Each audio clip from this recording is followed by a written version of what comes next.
Hello, and today we're going to make hamburger macaroni and cheese, or some people call it cheeseburger macaroni. Whatever you want to call it. It's a nice, simple, easy recipe, and to start with, I have some onions that I've chopped up. I have about a half a pound of ground beef. I have 3 tablespoons of flour. I have 2 bricks of cheese, Monterey Jack, and cheddar that I have shredded and stuck in the bowl there. I also have some rigatoni because that's what I have in my cupboard today, so that's what I'm using.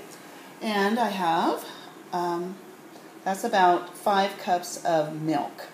Okay, so what I've done to start with is put the water on boiling.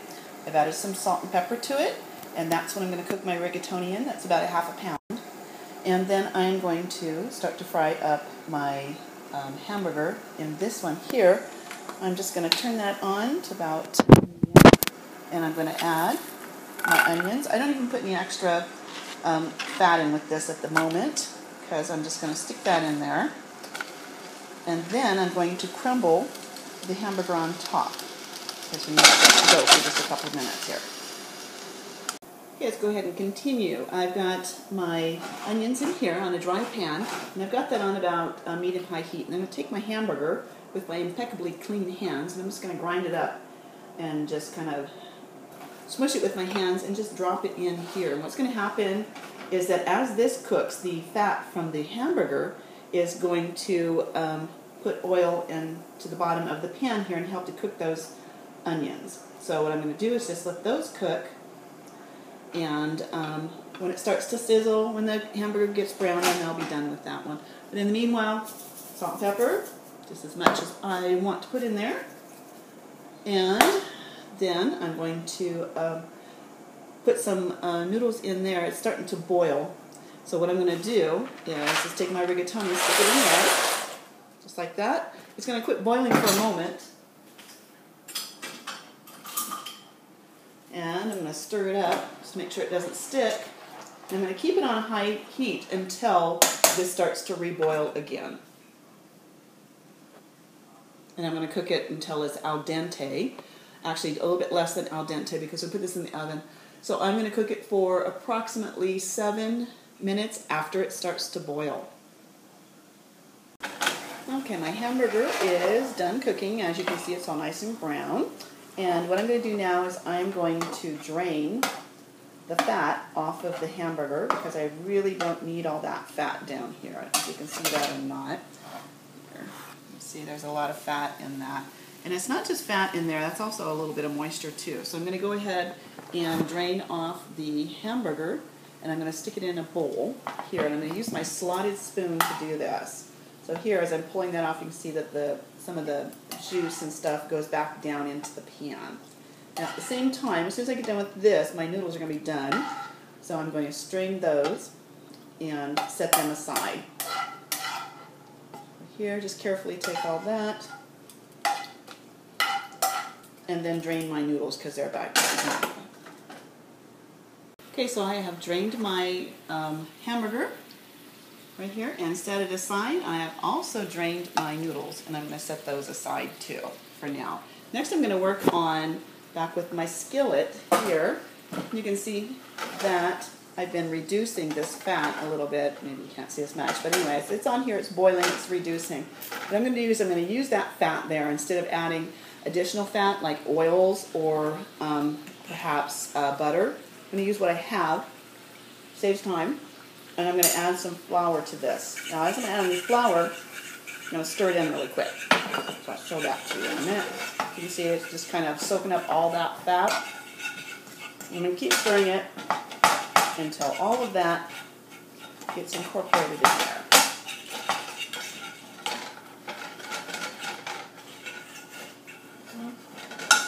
It turns into a big blocky mess, but what I'm going to do is just cook this back down and put that back in there. Okay, and as you can see here it's cooking up in the pan, and what I'm going to do is I'm going to cook that in there, and I'm going to probably for about 5-10 minutes until the flavor of the flour has been cooked out of it. And what it's going to do is going to make it nice and brown, and then I can add my next ingredients. Okay, so the flour and oil or fat mixture is now ready to have some liquid put in with this. Now this is pretty hot, and when I put the liquid in with this, it's going to steam up, but I need to stir it really quick. Now I'm not going to add all of the liquid at once. I'm going to add a little bit at a time, and then stir it quickly. It's going to thicken up, and then when it gets to the point where it's thicker, I'm going to add a little bit more. There you go. And what happens is when it gets hot and starts to release some of the fat and the flour together, it'll absorb, the flour will start to absorb the liquid here, which is milk. So what we have to do, because it's flour, is we actually have to bring this up to the boiling point, because if we don't do that, it's going to stay all soupy like this. It won't get nice and thick. But I don't have enough room in this pan to put all of my milk in there. So what I'm going to do is after this gets incorporated a little bit better and stirred really good, make sure that most of the lumps are out of there, and it starts to heat up a little bit, I'm going to pour this mixture into my pan and change pans here. I'm going to pour all that in there and get all that goodness out. And then the heat will transfer to that one, and I will continue to pour. So you can see it's getting thicker already. I'll continue to pour the rest of the milk in here. So I'm going to put in almost all of it, and I'm just going to heat that up, and as it gets a little bit thicker, I'll pour in the rest. Now it's going to take a couple minutes to do this, probably about 5. In the meanwhile, what I've done with my pasta and meat is I put them all in one bowl. That way the oils from the meat will keep the pasta from sticking together too much here. So. And that, I just tasted that to make sure it was okay. That is just about perfect in its doneness. It's not all the way done. Could cook for a couple more minutes, and we'll do that in just a minute. Okay, so I put the rest of the milk in here, and I put it over the medium-high heat, and I'm stirring consistently to make sure that it doesn't stick to the bottom, because that will stick. But what I've, I don't know if you can see this or not, but it's getting thicker as I'm stirring it here. It's not all soupy like it was before. It's starting to turn into what I would call a white sauce. Some people call them a bechamel, but us poor people, we call it gravy. So this would be, if I wanted to, I could just take my hamburger, stick it right back in here, toast up some toast, and make SOS. And I hope you guys know what that is, but that's blank on a shingle. And it's not a very good word. Anyway, so that's what we used to eat when I was a kid, and it was just basically the drippings off of the hamburger mixed up with some flour and some milk and or water, because we were very, very poor, and just served over toast, which was really good for a bunch of starving little kids. So that's what we did, and so I tend to still cook on the cheap side. So I'm stirring this as I'm talking to you. Sorry about that. I'm just waiting for it to get a little bit warmer.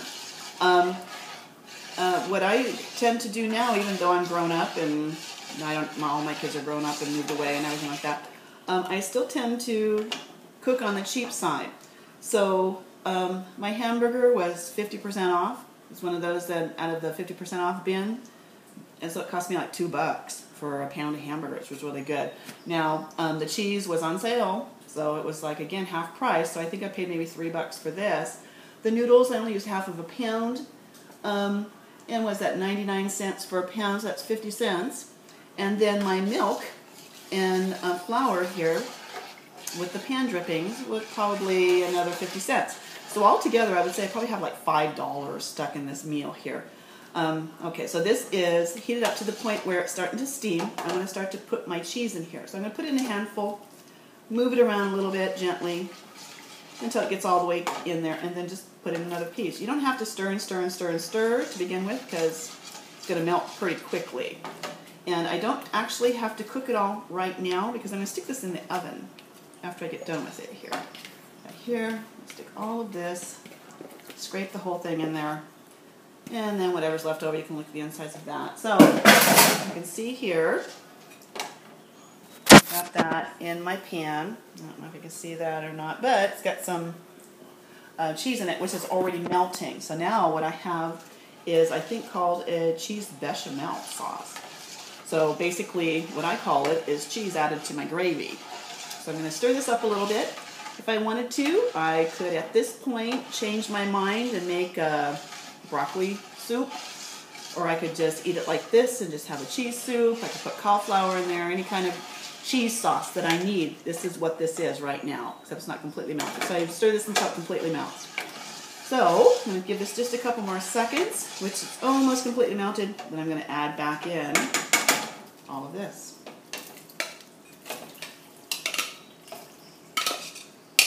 There we go. So, as you can see, this is going to make a big, huge pan full of food. This is going to be enough to feed a big, huge family. Now, when I say big, huge family, I mean at least 5 people. For my big, huge families, it was more like 14. So, this would be something that we would have with perhaps maybe some bread and butter, a couple glasses of milk or juice. And now what I'm going to do is just heat that up. And then I'm going to stick it in this pan.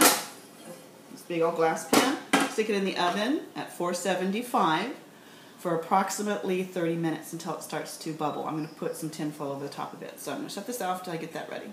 Okay, so this has gotten melted to the point now where I can stick it into my pan. So I'm just going to pour this in there. And I should probably mention what I've been doing off camera while this is cooking and I'm waiting is I'm actually doing the dishes. So as I use a pan and put it over to the side, I wash it up. When I have a second, I stick it in the stick it in the dishwasher, or I just go ahead and wash it up by hand, depending on what it is. Now, I kind of lied, and I don't have any tin foil because I ran out last time. So what I'm going to do is I'm just going to cook it this way. Now you see this is pretty soupy. Okay. What's going to happen is as it's cooking some more, these noodles are going to finish up cooking. The flour is going to continue to expand and soak up the extra liquid, and the same with the noodles. Now what I would normally do with this sometimes, you can sprinkle this with breadcrumbs, and then they'll get all toasty too on there. But I'm not going to do that today. I'm just going to stick it in the oven just like this. We'll see what happens. 475. See, what have I got at? 375 for about 30 minutes. Okay, now it's out of the oven. I did improvise since I didn't have tin foil, and I put a cookie sheet over the top of it so it would hold the steam in. Now, as I said, when we were going to cook this, before it was nice and soupy, but now if you look at it, you can see that it's nice and thick. Okay, I'm going to let this sit for a couple minutes. What it'll do, it'll set some more, but that's going to taste really good. You can see it's really steamy. That's nice and thick. Okay, so that is my hamburger, cheeseburger macaroni, or some people call it cheeseburger macaroni for poor people.